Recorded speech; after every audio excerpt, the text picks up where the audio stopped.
Indian capital market regulator SEBI has rolled out significant changes to strengthen investor protection and streamline market regulations.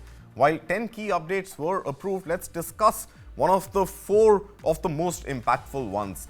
Number 1, Gaurang, I want to come to you with stricter SME IPO rules. Now, SEBI now requires SME IPO aspirants to show operating profit of 1 crore rupees in the last 2 of the 3 years. Plus, promoters can now sell only up to 50% of their holdings during the IPO.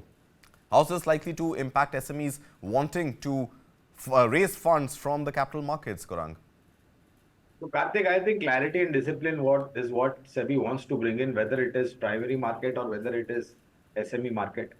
And we all know, Karthik, in the last 6 months to a year, what kind of paper has come in the SME segment and what kind of activities have happened post-listing. So my sense is that this was the need of the hour.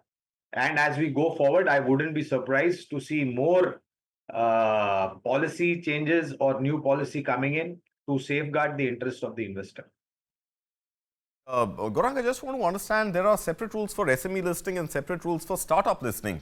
Now, startup listing rules seem to have been simplified, and startups listing on the Innovators Growth platform will now need only 25% pre-issue capital from QIPs. Is this going to ease their path to funding, or why are we seeing this discrepancy between SMEs and startups in the first place? I think primarily because of the scope and the nature of business and the kind of early stages of any new business planning to possibly take off.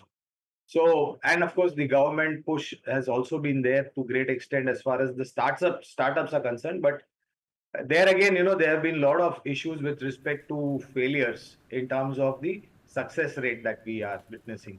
Okay. So, over here also, I think, Karthik, it's still a little bit premature stage.